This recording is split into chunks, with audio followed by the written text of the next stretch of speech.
What if you get into a trade war with China and you lose?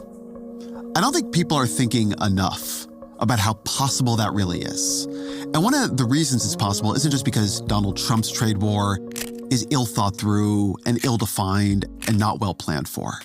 It's also because he is building it on top of a consensus that is hardened in Washington about what China is. I think China has taken terrible advantage of America over the last decade or two, and they don't play fair. Imperialist China seeks to remake the world in its own image. Bring our supply chains back home from places like China. The whole world knows that China doesn't have better workers than America, but they're willing to lie, cheat, and steal to win. I get a little nervous whenever anything becomes too much of a consensus in Washington. Whenever both sides become too certain of who their enemy is and how that enemy should be fought. I fear that America is trying to fight the China of the 90s or the 2000s with a very, very, very poor understanding of what China's become today. And so I've been cheered a bit to hear my colleague Tom Friedman at the New York Times questioning that consensus and saying some things about what it would mean to compete effectively with China now that are the kinds of things no one is really saying at high levels of American politics anymore, but maybe things we at least need to consider, at least need to hear. As always, my email, ezrakleinshow@nytimes.com. Tom Friedman, welcome to the show. Great to be with you, Ezra.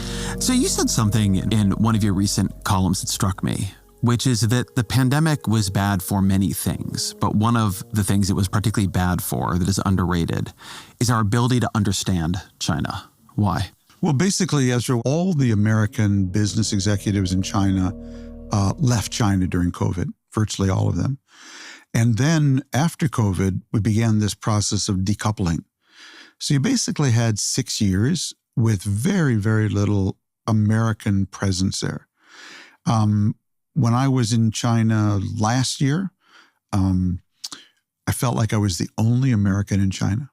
You just didn't see any other Americans, not tourists, not business people, not nobody. I wrote then that it was like America and China were two elephants looking at each other through a straw.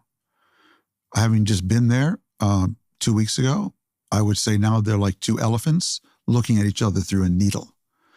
The aperture has just gotten tiny. A point I've heard you make is that in that 6-year period, there was only one congressional delegation that went to China. And you said this in a column too, that typically in America, the problem right now in our politics is that we are too divided on issues. It makes it hard to discuss them in any kind of comprehensible fashion. But that on China, on this issue specifically, we have too much consensus. How would you describe the bipartisan Washington consensus on China? Yeah, I mean, basically over, starting with Trump 1, and then into the Biden administration and now Trump 2, kind of became against the law in Washington, D.C. to say anything positive about China. Because of that, there was an aversion to going to China. There was an aversion, an American industry began to develop of hiring Chinese. There was an aversion on American college campuses to sending students to school in China. And so you got this giant asymmetry where China has today 260, 270,000 students studying in America. And we have, a few thousand studying there. And the backstory to this is not all an American failure at all. It has to do with also what happened in China, beginning with the rise of President Xi Jinping between 2012, 2013, and then making himself, in effect, president for life. China went in reverse. It made a U-turn. The China that we thought was, more or less 2 steps forward, 1 step back, but on a trajectory for more openness at home and more integration with the world, that really stopped under Xi Jinping. And it was combined with a program Xi launched, which was to basically make sure that China dominated all the 21st century industries, from aerospace to new materials to autonomous vehicles to robots. And that That changed the whole chemistry in the U.S.-China relationship. But central to that, Ezra, was that the ballast in this relationship was always the American business community. So they were the ones who, for many years, beginning in the late 70s, were making money in China. And even whenever the relationship got rocky, and even when we perceived China was not living up to trade obligations under WTO, American business would basically lobby and say, look, be cool. It's okay. We're still making money here. And what happened, this combination basically of Xi taking a U-turn, fewer and fewer American businesses feeling they were getting the benefits out of China that they wanted and were having to transfer too much technology, and then China rising on its own with its own technological homegrown tech prowess. Those three things really kind of blew up the relationship. You mentioned it in terms of the reduction in these cross-border exchanges, technology exchanges, student exchanges.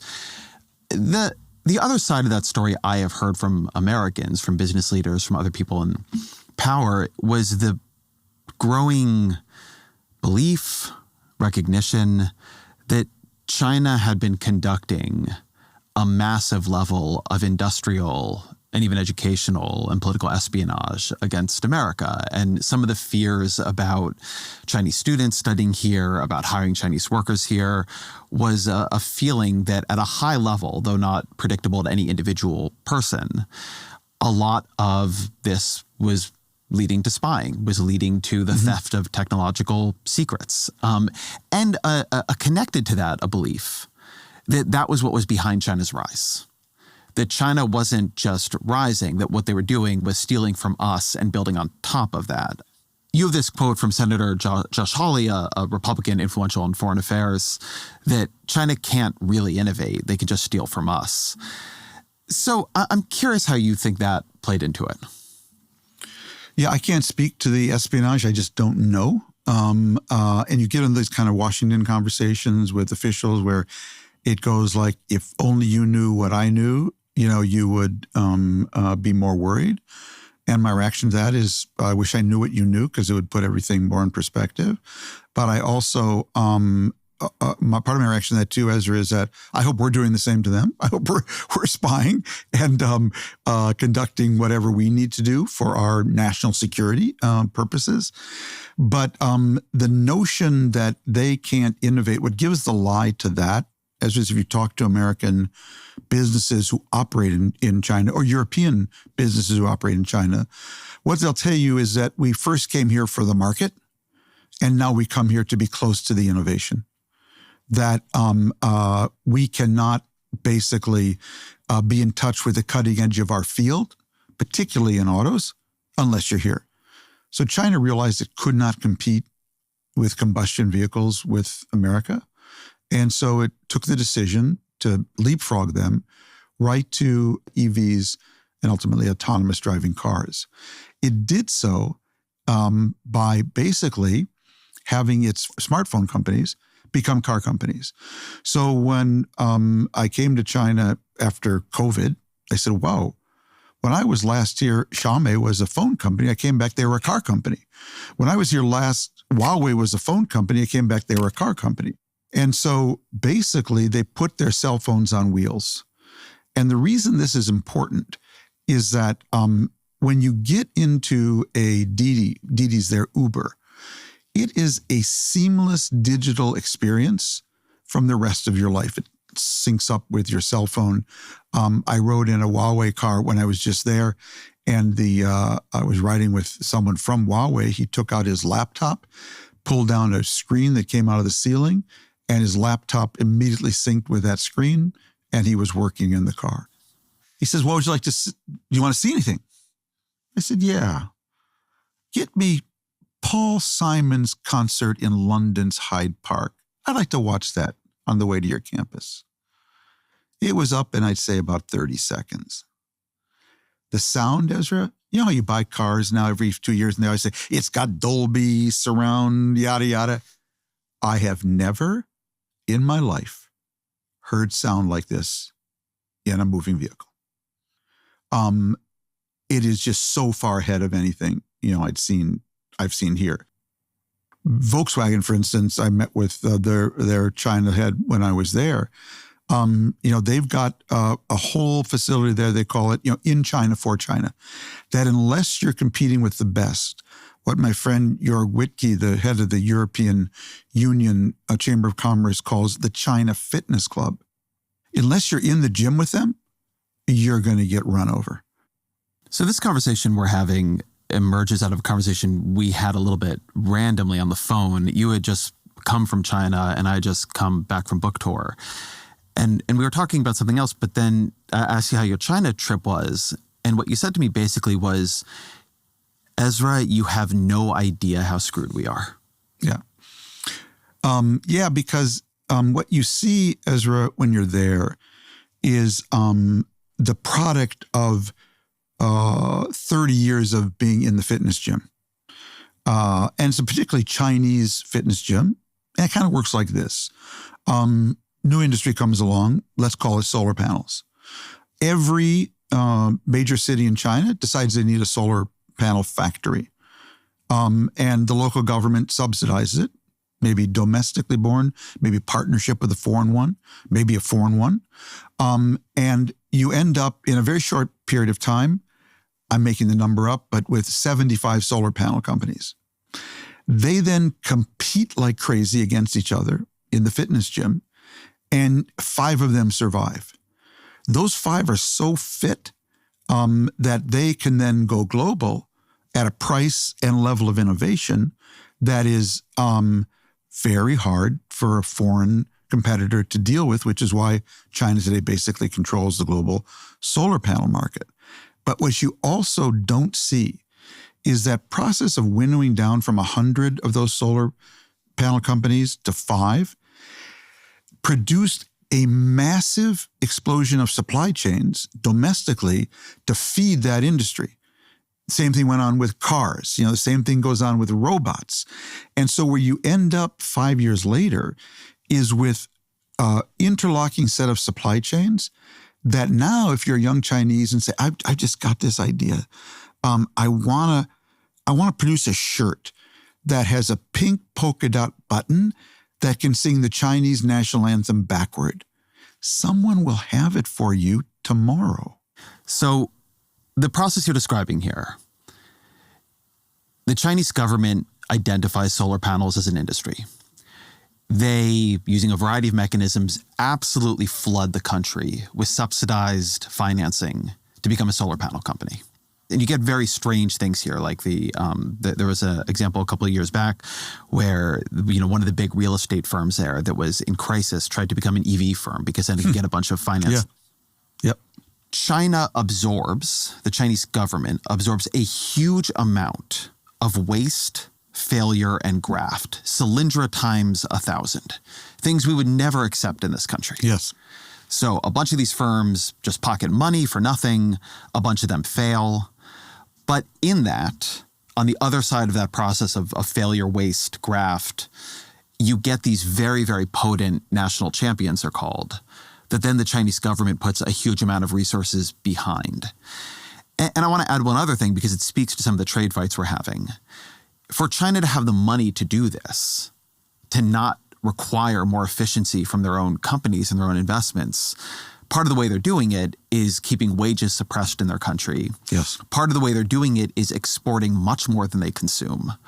Part of the way they're doing it is maintaining a kind of imbalanced economy, highly focused on production.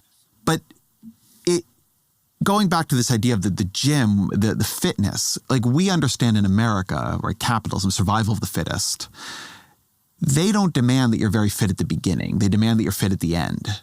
We actually demand, with the exception of some VC investments that are fairly, usually fairly small scale, we demand that you're fit at the beginning. It's a very good point, and I'll give you a perfect example of that. So there was Ford Motor today has built a battery factory in Marshall, Michigan, using the IRA money from the Biden administration. That factory makes batteries for EVs. The technology, though, comes from China. It's a company called CATL. That CATL technology was actually born in America, in the Obama administration. People tried to scale it here then. They failed. The founders basically, it went into bankruptcy, and a Chinese entrepreneur bought it, took it back to China, scaled it there, and is now doing tech transfer to Ford, bringing it back here. It's a perfect example of what you're talking about, so the lack of patience. I want to go back then to this question of the Washington Consensus, and it's a reason I wanted to have this conversation. I get very nervous when both parties agree on something too much. And what I find now is that among Democrats and Republicans alike, you put it that you can't say a nice word about China, but I would put it as it is a completely universal belief that would be politically lethal in most cases to question if you have any national ambitions, that openness towards China would be the right strategy, that trying to rebuild our relationship with China would be the right strategy. You can have Trump's version of hostility, unfathomably high tariffs, very antagonistic language. You can have sort of a more democratic version of hostility, the Biden administration trying to wall off a bunch of advanced technologies, which maybe was the right call, Nancy Pelosi visiting Taiwan. But what you can't have is the view that even if China isn't liberalizing, that given how interconnected we already are, more interconnection and an effort to pull this relationship back from the brink where both sides are ratcheting up hostility and preparing for the possibility of all-out war, that would be the right approach. Tell me, look, you've been covering this for a long time. Tell me how you think that consensus developed. How did we move from where we were even under the Obama administration when they're negotiating, TPP as a way to sort of move trade away, but to pivot to Asia, to be more engaged?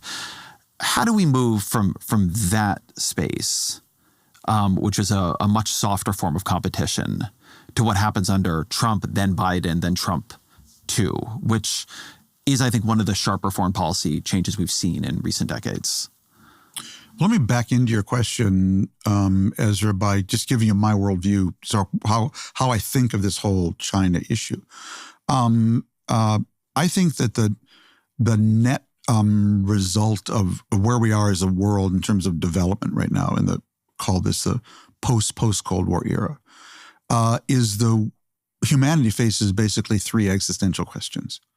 One is how we manage artificial general intelligence.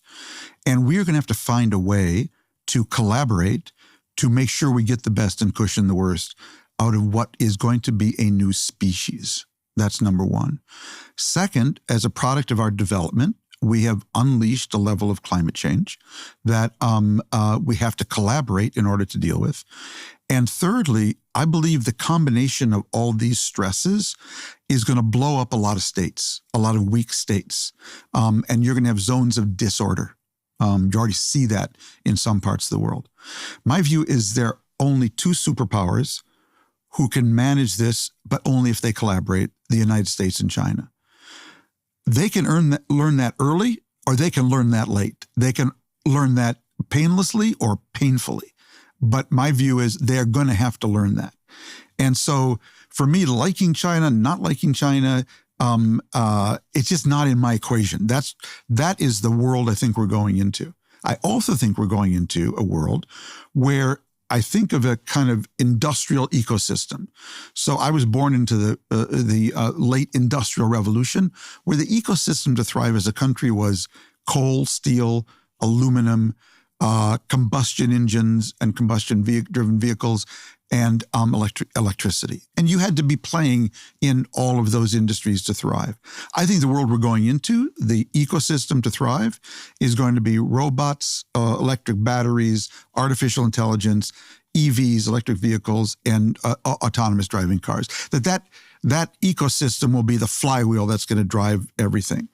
And therefore, to me, as an American, it's essential that we play in that ecosystem and that we be able to compete head-to-head with China in that ecosystem. So that's how I'm coming at this problem. I'm not even thinking about Taiwan. I'm not thinking about communism or capital. I mean, I quoted a Trump official a while back who said, China's goal in the world is to spread authoritarian Marxism. Oh my God. China's got a lot of goals in the world, Ezra, but one of them is not spreading authoritarian Marxism, okay? They're trying to spread Muskism, not Marxism. That's the game they're trying to beat us at. They're trying to beat us at our game, not Karl Marx's game. And we need to understand that and be serious about it. And the last thing I'd say, given those are the industries we need to be in, this China thing, this country, you can love them or hate them, and believe me, I do both every day. But these are serious people, okay? They aren't messing around like you've just seen Donald Trump mess around for the last week. And they don't hire knuckleheads and put them into key positions for the most part, okay? So those are all the biases I'm coming to this story with. And then I walk into the Washington debate. And it's, are you a panda hugger? Are you not a panda hugger? Did you say something nice about China or not nice about China? And I just, I run away with my hair on fire because it's just not about the world I see us going into, a world I want America to thrive in, and a world where I think to thrive, we need to be serious about these issues. Let me try to steelman what I think happened in the Washington consensus, which is, and I've talked to many Democrats about this, but they would say Tom Friedman is naive, that there was a bill of goods sold, and the bill of goods had a couple parts to it. One is that if we welcome China into the global trading order, they would trade more, they would get richer, they would consume more, and they would also liberalize. They did get richer, but they have kept domestic consumption depressed through a bunch of different policies. And they become more authoritarian under Xi, which you mentioned, but is a big deal here. You've had profound human rights abuses like with the Uyghurs. But deeper than that, you're very dismissive of this idea that the Chinese Communist Party at its core is an ideological project meant to spread Chinese power and communist ideology. They say no, if you really look into it and the way he rules and the kinds of study sessions he makes people go through, that this is very much an ideological expansionist power. The idea of the Thucydides trap becomes very common, right? That there are these two superpowers and there can be only one eventually, and we need to be prepared for that. And that what we've ultimately been doing here is weakening ourselves and strengthening China. Our industrial base has moved too much to China. We're too dependent on them for supply. And I think this really all comes to a head after Russia's invasion of Ukraine, when people see how the dependence on Russian natural gas weakened Europe and the world's response. And the feeling becomes China is more dangerous than we've given it credit for. It has grown its industrial base at our expense without becoming the sort of good actor, both domestically and in the international political system we were promised. And we cannot allow ourselves to be in a position in the future where we are in some kind of war or conflict with China, and yet we are looking to them to make all of the things we need to compete with them. And as such, what you need to do is decouple, and you need to understand them as an antagonistic power that we treat as a hostile enemy. That is my account of how the center of gravity changed. And I think what I just told you would be the thing that many Democrats in Congress would tell you, not just Republicans. Yes. What What is wrong with it?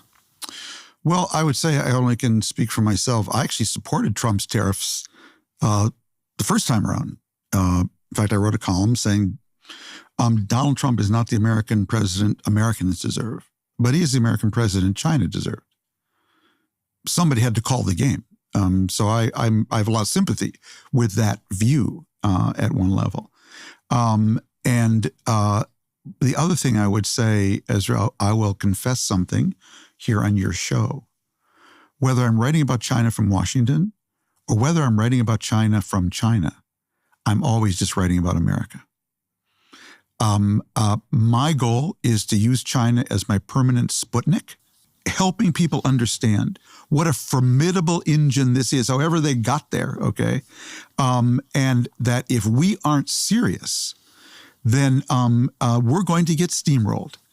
Here's one of the things that I think deranges a bit the U.S. debate on China, which is that two things are happening at the same time that we have trouble seeing at the same time.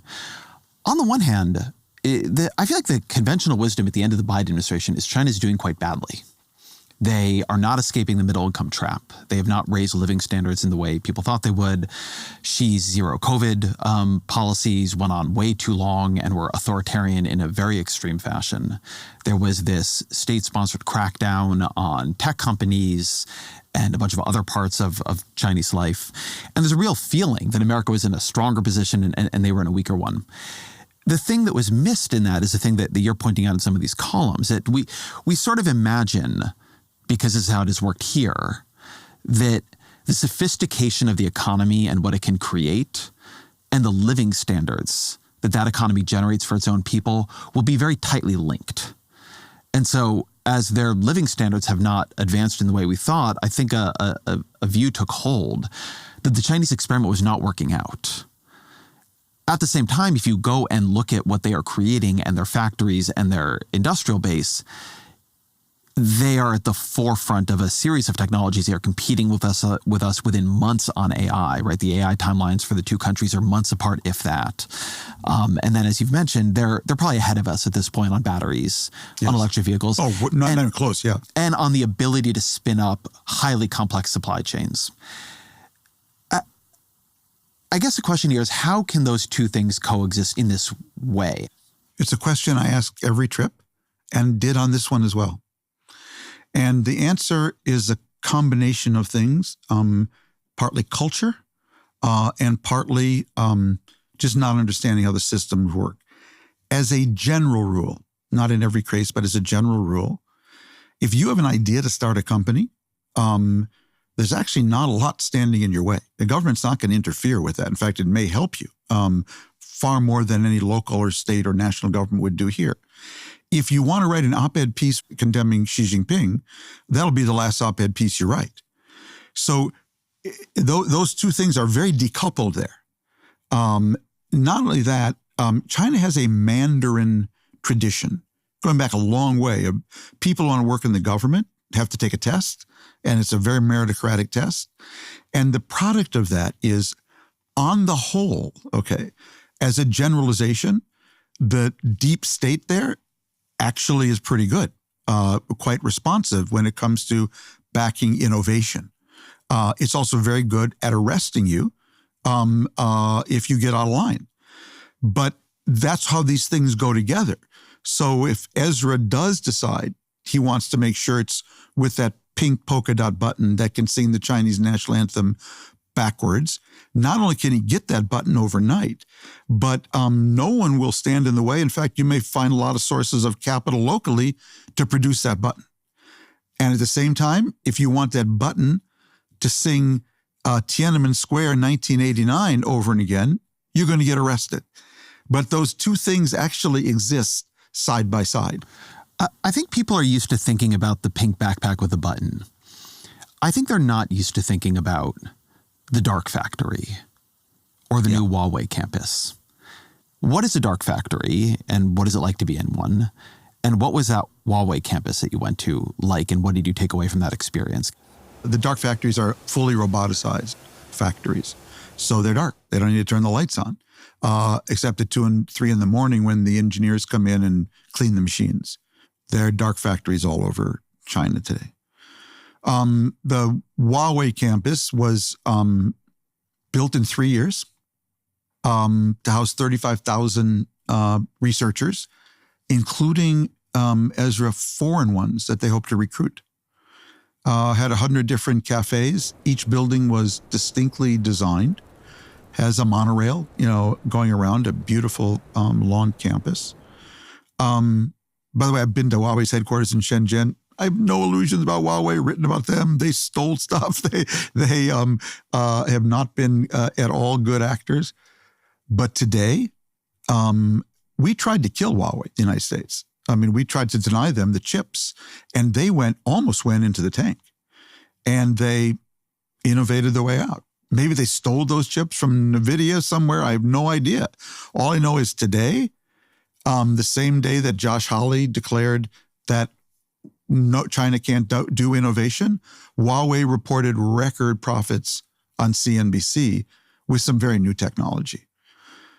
And again, my job, is to take the world as it is, all right? And the way the world is right now is however China got there, it's there. And if you don't think it's there, then you are really missing something. Well, that maybe gets us to current policy. It's very hard right now to podcast about trade policy. We're recording this on Wednesday, April 9th. It'll come out Tuesday of next week, so 6 days. God knows what will happen. If we recorded this morning, it would have been a different podcast than it is now.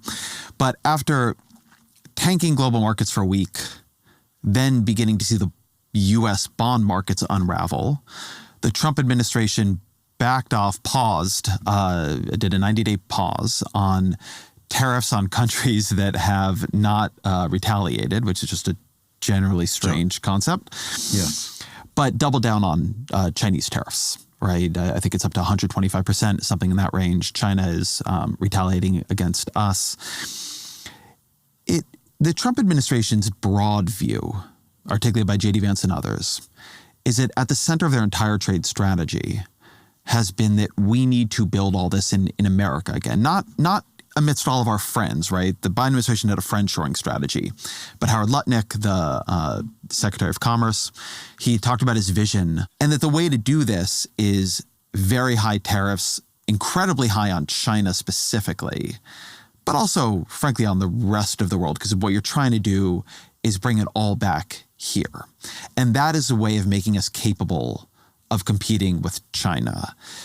There's a series of papers out there that make this argument that China has a kind of hegemonic level of dominance over global manufacturing. They're not the only manufacturers, but they have primacy there.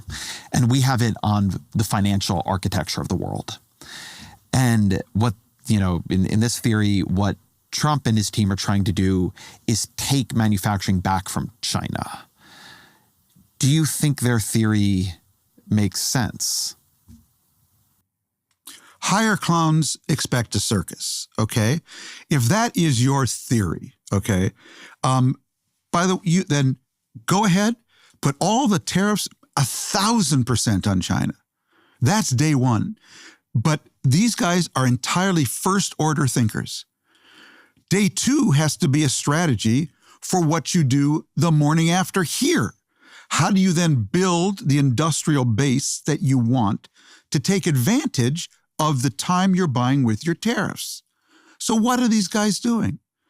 Trump put up a wall, against China, and then they went out and shot the American car companies. Ford was just downgraded today. I saw its stock, I think, is down to $7.50. Why is that? Because Ford did everything that Biden asked it to do, that a rational company would ask it to do, that we would want it to do. And then what does Donald Trump do? He comes in with his right-wing woke bullshit and says, we don't do EVs here. EVs are for girly men. We only do manly industries. Well, fuck that, okay? Because look what happens now to Ford. So you say, we want to bring this here. I don't want to have my kids screwing in parts, into cars. I want them designing, investing in and inventing the next generation of EVs. But let's go back to that ecosystem I talked about, Ezra. EVs, robots, autonomous cars, batteries, clean energy. If you say, we're not to do the EV part, before I came over here, I read Trump wants to reopen coal plants, and he loves drill, baby, drill. Okay, so it doesn't make any sense. You're building a wall against China. Great, I'm all for it, but what are you doing behind the wall? So we catch up. You're taking your own companies out and shooting them in the back if they're not right-wing woke. What's the project, what the Trump administration focus on? How many billions can we take away from American universities of their research funds to punish them for DEI strategies? Now, I'm here not to advocate DEI, but if I had a limited time in the world right now, I sure wouldn't be focused on that. I'd be focused on doubling down on the research capacity of these universities. I'd be doubling down on NIH. What are they doing? They're cutting the budgets of our Crown Gem research facilities. So it's all just bullshit. They're not serious people. They're clowns. But you are not all for building a wall with China. You're making an argument that even among Democrats, I think, is somewhat more subversive right now, which is that if you were a serious person, you would do with China what we did with Japan in the 90s, which is, by the way, when Donald Trump came up with all of his trade theories. This guy's had the same opinions on everything for decades and decades now. What we did with Japan is we brought in their car companies here and we learned from them. What China did with us was that they brought in our manufacturers and they learned from them. And what you are saying is that if you take seriously how good China has gotten at manufacturing, then what you would try to do is begin bringing in its factories here as the condition of access to our market to learn from them. Exactly. You should do 50-50 joint ventures with Xiaomi. You can build your cars here, 50-50 joint venture, number one. And number two, you have to build your supply chain here as well. So you're not just bring all the parts in, from China. You got to build the supply chain and the factory here, joint owned, exactly what you did to us. But I argued for this before with Huawei. And Huawei has a very dodgy past. And they've been involved in all kinds of lawsuits, with different companies over IP. So what I said at one point was, I would say to Huawei, here's the deal. We're going to let you wire Wyoming, Montana, and Idaho. You can sell your technology in those 3 states. We're going to watch you for 3 years. We're going to see how you handle that. We're going to see how you handle the data. If you do well, we're going to give you 2 other states. We created no incentive for them to be a better actor. There was no ladder up or out at all. We just then tried to kill them. And their response was, you talking to me? You talking to me? And they now went out, got into the fitness gym, and they might kill us. So if all Trump is doing right now, Ezra, today, I don't know, I've lost track what the tariff is on China. We may be getting toward infinity. I have no idea. But if behind that is a strategy to basically do what we did the other way, I'm all for it.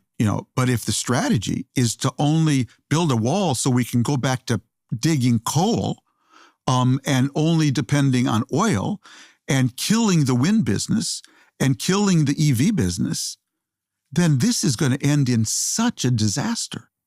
All right, that's the immediate problem. You have another problem coming down the road with AI.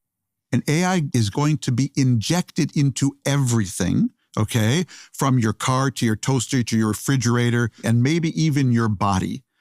If we and China don't have a trusted architecture for managing AI, then everything, Ezra, is going to become TikTok. And this whole debate we're having over TikTok, can we have it? They're listening to us. What are they doing with the data? That's going to apply to your toaster, to your tennis shoes, to your car. And so that's coming down the road. But that's already here. They don't allow our major technology firms there. And with the exception of TikTok, really, we don't allow theirs here. Yeah. We are the governing, I always say with AI policy, there are 3 goals. Make it safe, make it faster, make it ours. And make it ours is always the goal that wins. In every conversation in the Biden administration, in the Trump administration, make it ours, which means, by the way, we are racing much quicker than we should be to make it safe. Because make it fast then becomes the overriding objective. And so we're already there. And you will sever these 2 AIs off from each other, these 2 AI branches off from each other. You've already, to a large degree, severed the 2 internets off from each other. You are going to have this world where you do bifurcate. And there's something interesting about that too, that I've been, we are probably by most accounts a little bit ahead of them on AI, but not by much at this point. But they have something increasingly that we don't, which is a digitized structure for their economy and for the integration of their economy with manufacturing and other things, but particularly payments, communications, et cetera, that you could embed AI in very, very rapidly. When Elon Musk talks about making, the app formerly known as Twitter, the everything app, what he wants it to be is what China already has, which is these apps that do communications and payments and all these different things. And then if you embedded AI into them, which they're doing, you have much more surface area of the economy that you could optimize very, very, very fast. So that was the theme of my column, that they have massively digitized. It's a cashless society now. You have beggars with a QR code in their begging bowl. I went with my colleague Keith Bradsher to Zeekr, one of their new car companies. We went into the design lab, watched a designer doing a 3D model of one of their new cars, putting it in different contexts, desert, rainforest, beach, different weather conditions. And we asked him what software you were using. We thought it was just some traditional CAD design. He said it's open source AI 3D design tool. He said what used to take him 3 months, he now does in 3 hours. 3 months to 3 hours. Because they have such a digital connected system, you just take that hypodermic needle, fill it with AI, and inject it into it, and it can optimize so many things. And it's for all these reasons that I'm worried about the bifurcated world. I'm worried about that. That world is not going to be at all stable or at all prosperous in anywhere near the last 40 years. And so if I have a choice, my choice is to argue, and I don't care if I'm the only one arguing for it, that we and China are going to have to get together and actually be the partners that create an architecture for this. Otherwise, we're going to just keep racing each other, in some kind of crazy AI version of nuclear, probably bankrupt ourselves in doing it.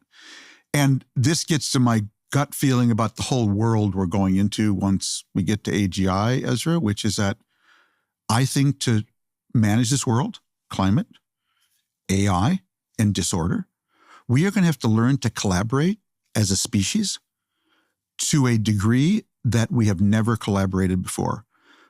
I am a big believer in my friend Dov Seidman's argument that interdependence is no longer our choice, it's our condition. The only question is, will we have healthy interdependencies or unhealthy interdependencies? But we are going to rise together or we're going to fall together. But baby, whatever we're doing it together. That is my view. I don't know if that's true, though. Okay. I mean, look, you're much more of a student of international relations and history than I am. But countries can rise and fall separately. Superpowers decline and others rise. Japan was going to be the next great power. Now it's an aging society that is in much more trouble. One of the ways of thinking about this that has been on my mind, watching the Trump administration light the confidence the rest of the world has had in America on fire and call it greatness, is this idea that China's strength is manufacturing and America's strength, which we deride, is financial. One of the lessons of all history is he who controls the financing controls the world. And what the Trump administration, I think, thinks it's doing is taking back manufacturing from China. I don't think it's going to do it. But what they're definitely going to do, I think, is make it possible for China to take financial share from us. Because people are not going to trust us anymore. Yeah. If we can tariff them at any moment and will at any whim, they will try to unwind themselves from being part of our architecture of financial dominance. And it is an extraordinary source of American power. But if you use it too much, then people will voluntarily release themselves from it because they are voluntarily part of it. China has very, very sophisticated payment structures. It has the capacity to lend a lot of money. It is playing itself up right now as a more stable player in international affairs. It is trying to create closer relationships with Europe, with Japan, with South Korea, with a lot of people and countries that it is traditionally had very rough relationships with. And so I don't think we're necessarily going to rise and fall together. I think that, if you told me that Trump was a Manchurian candidate and you had evidence of it, it would be very hard for me to refute. Yeah. Like, what would the Manchurian candidate do if not this? Right. Look, let's go back to what would you be doing if you were serious on trade? The first thing you would be doing is saying to the Chinese, you now manufacture about a third of all products in the world. That is not sustainable. You can't make everything for everyone. You have got to leaven out your economy. To be retired in China is to get like a $5 a month pension, and you've got to be using that energy domestically and buying more from others.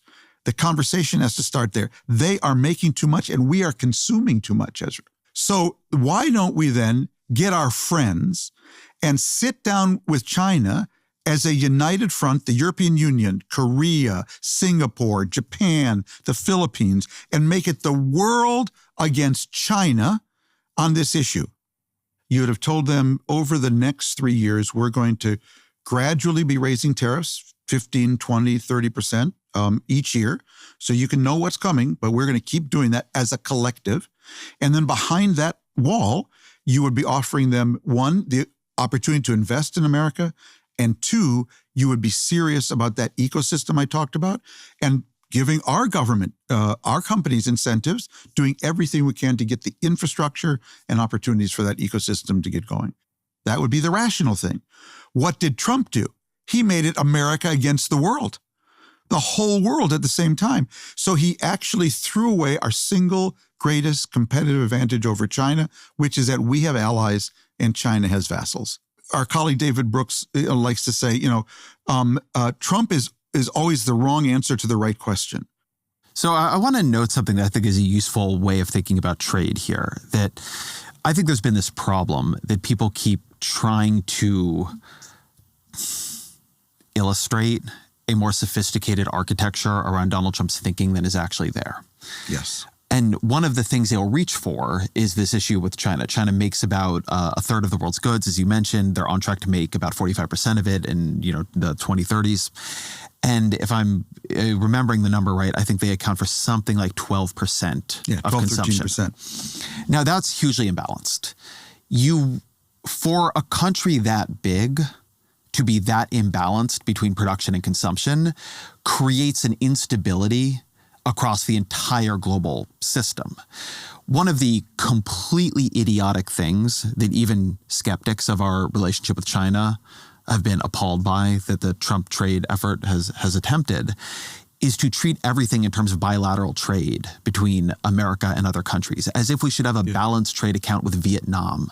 What do we make with our advanced manufacturing that the Vietnamese are going to buy? It's a completely insane way to look at the world. But you do want to think, particularly in the very, very, very big players, about global imbalances.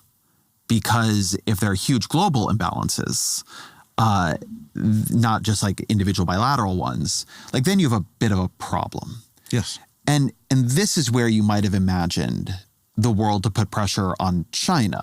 Not that they need to manufacture less, but they need to consume more. More of their manufacturing needs to be consumed domestically. And then more of their capacity needs to be shared with the rest of the world to maintain access to these markets. But this idea that we're going to infuriate every other country along the way, it's just a very strange way to think about power. When your biggest fear is that China is becoming a compelling alternative to you, you're going to make yourself a less compelling alternative to them, to the rest of the world. Ezra, you have to understand, okay, today Trump, on my way over here, he decided he's going to pause, the tariffs and whatnot. Lesotho doesn't have to worry. What he is missing is the world, but China in particular, thinks he's an unstable actor. They look at what's going on here. They watch that Zelensky meeting in the Oval Office, and they have watched that Trump tore up a basically successor agreement to NAFTA that he negotiated with our two closest neighbors. And they're saying to themselves two things. One is, how do we even get in a room, our leader get in a room with this guy? We don't know what he's going to say. And number two, say we do an agreement with him. He could tear it up the next day. So he always thinks he's being cute, like this is he's buying, some apartment block, on Long Island, and he can kind of do whatever he wants. This is a big game. And they don't think he's a stable actor anymore. There's been a real cost for this back and forth. Hey, I'm glad the stock market, went back up today, but don't think this has been cost-free. I am livid about this particular thing. So the White House press secretary today said to the media, I guess a bunch of you didn't read The Art of the Deal. when my God. he pulled off did a 90-day pause. There was no deal. We didn't get anything. We vaporized a huge amount of wealth. Yes. We have created a signal that everybody else should trust us less and fortify themselves against these tariffs coming back in 90 days. Trump has become himself far less popular. We've put the financial system under a lot of strain. We have frozen a huge amount of future investment. This idea that you act the madman in order to get these extraordinary concessions, we didn't get any concessions. And even if over I guess maybe the idea here would be we showed we're serious. And so people will come to us and offer, I don't know, if you're Vietnam, to buy more of our something. We got nothing. What we did was we lit a lot of our political capital and geopolitical capital on fire.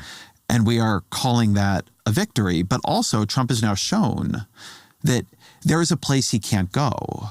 So his leverage over the rest of the world just diminished, because what the world just learned is that he actually can't destroy his own bond market.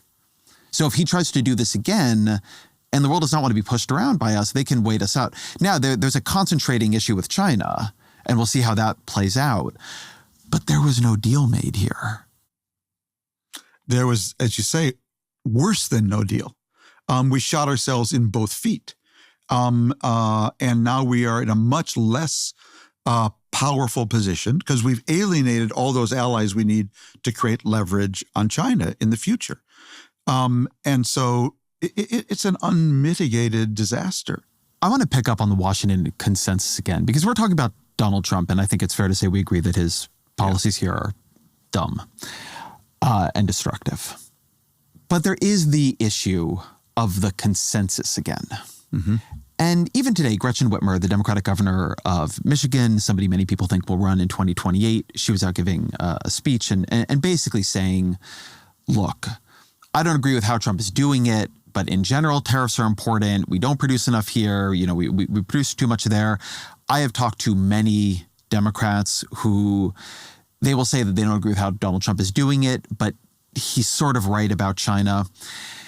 And my worry again is that they are wrong. They are trying to compete with the China of 15 years ago when maybe you could have tariffed your way out of it.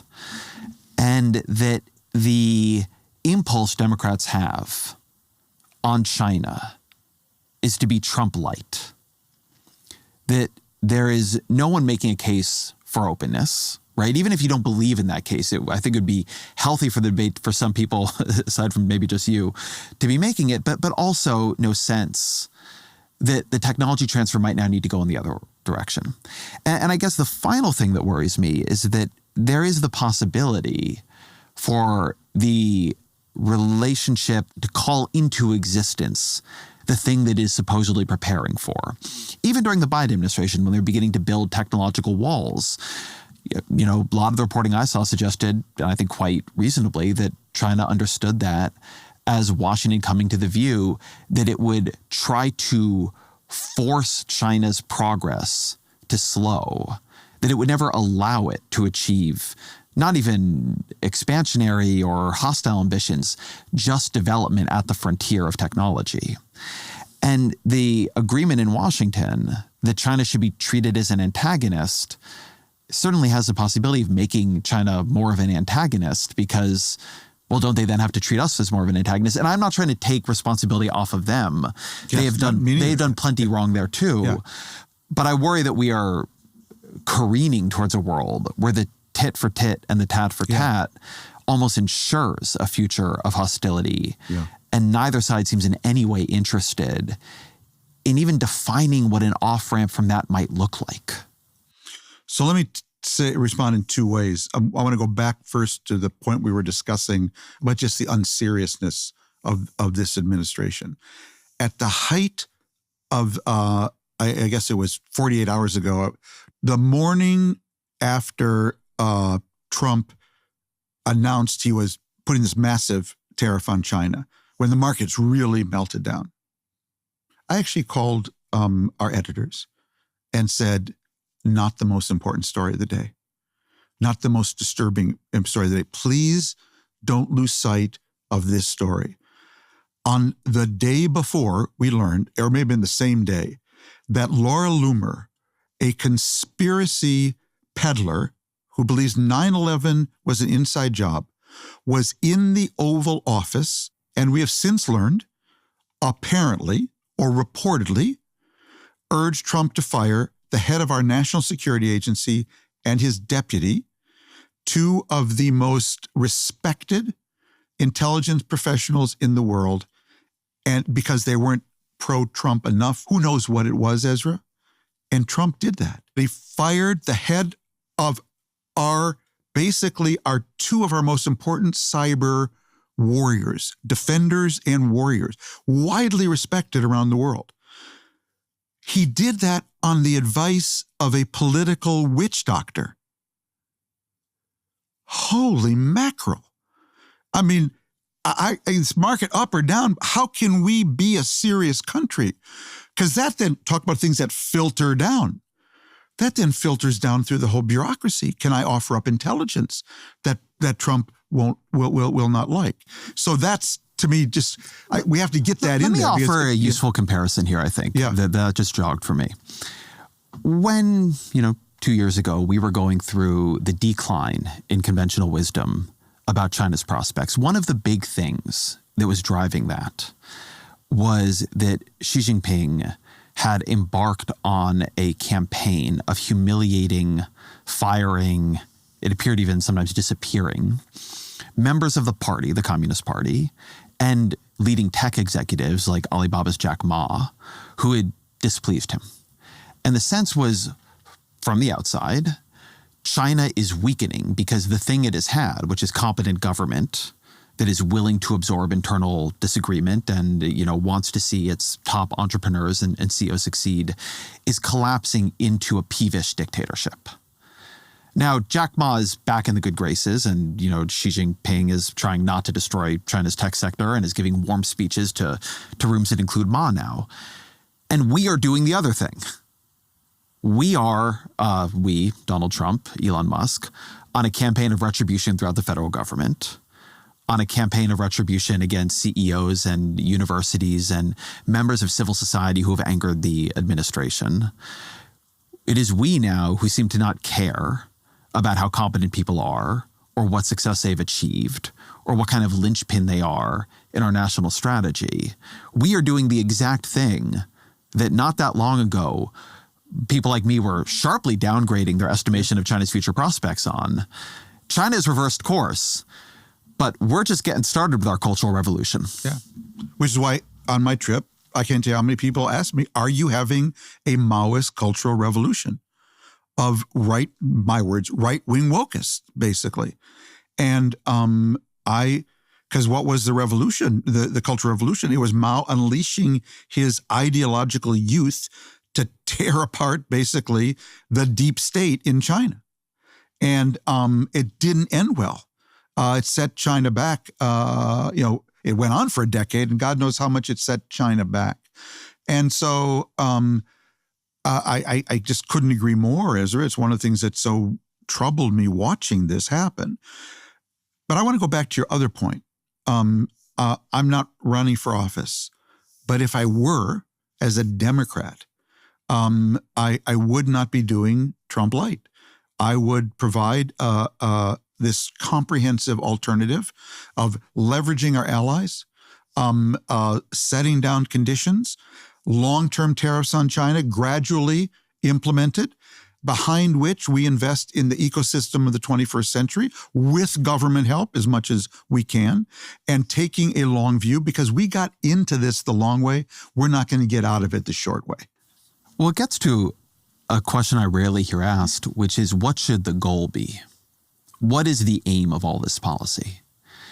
And I think most of the time, in a conversation that is quietly structured by this Thucydides trap idea, this idea there can be only one, it's that the goal of our policy is to make sure China, in wealth and might and strength, never surpasses us, right? The goal is to keep ourselves ahead or to keep them down, as opposed to the goal being our own strength and partnership. And I think you could listen to that and say, well, wouldn't that be naive to have partnership? But Europe's strength isn't bad for us. The fact that Novo Nordisk has created an extraordinary class of GLP-1 drugs is not a bad thing. And honestly, I would like to be able to buy excellent, cheaper electric vehicles. I've never been particularly on board with the Biden administration's tariffs on that. It's always seemed to me that this idea that you were going to choose in the way they did, that your competition with China was going to completely overwhelm your electric vehicle transition, suggested maybe you were not as worried about decarbonization on the timeline as they said they were. Yes. But I recognize these are difficult choices, but they do reflect this question, which is the end game here a relationship between two prosperous superpowers? Or is the end game here we are trying to isolate China and keep it from becoming the superpower it might otherwise be because we believe coexistence to be fundamentally impossible? And I think if you're getting people to speak honestly now, what is most changed in the Washington conversation about the two countries is that almost all the key figures in Washington now believe the latter. They believe coexistence is impossible. And so you are just in an all-out fight for power, and that AGI supercharges the need to win that competition because whoever gets to that first is going to have a huge advantage over the other. It sounds to me like what you're saying is the goal should be the other thing. The goal should be the other thing, and I am happy to be the advocate of it. I don't actually think, Ezra, I think the other, we just saw a little snapshot of what the other looks like. And I think we're going to grind ourselves up. I think we're going to make ourselves less stable, less prosperous, and less able to manage the three key challenges of the 21st century: climate, a trust architecture for AI, and disorder.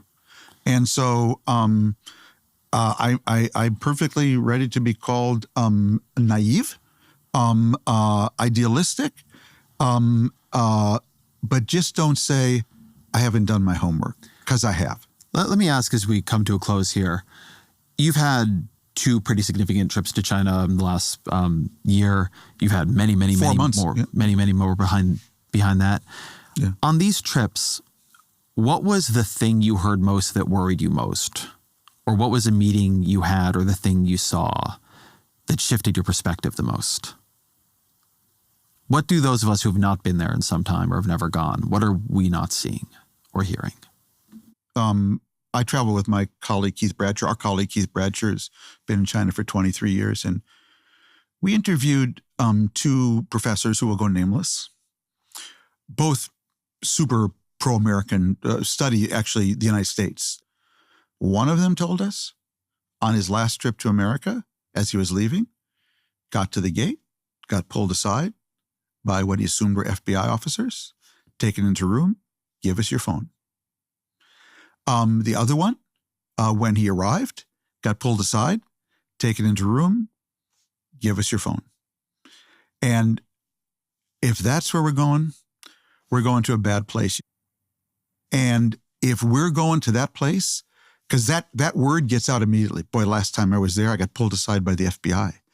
Well, that word gets out, then everyone says, I don't want my kids to study there. I don't want to travel there. I don't want to be tourism there. And we're going to make it a self-fulfilling prophecy. You know, there's a joke among the Chinese that the whole war, this is a little ethnocentric nationalism, the whole conflict is actually our Chinese versus their Chinese. You know, one of the things, Henry Kissinger is a very controversial figure in history. We know for all kinds of things from the Cambodia bombing. But I would say he is missed right now in one sense. He was a Republican who understood the importance of this relationship. And his last book was about AI, which he wrote with Craig Mundy and Eric Schmidt. The Republican Party has no sort of credible authority figure right now that can actually, they have to listen to. And so it becomes just this competition for who can outbash China. And that just doesn't end well. But I can't emphasize to you more, Ezra, when I go to China, I'm writing about America. I'm trying to hold a mirror up of what it looks like to be serious about that 21st century ecosystem. And I'm doing it for my kids and my grandkids. And you can call me whatever name you want. because I'm not listening. Then always our final question. What are 3 books you'd recommend to the audience? Oh, I forgot. Oh, Jesus. I'll tell you, I had the good fortune of speaking at this conference with Yuval Noah Harari. Mm-hmm. And he was so good because his whole talk was about trust and how and whether we're going to learn to re-inject some trust into this relationship. And so my book recommendations, or my thought is, I got to go home and reread all of his books. Tom Friedman, thank you very much. Thanks, Ezra.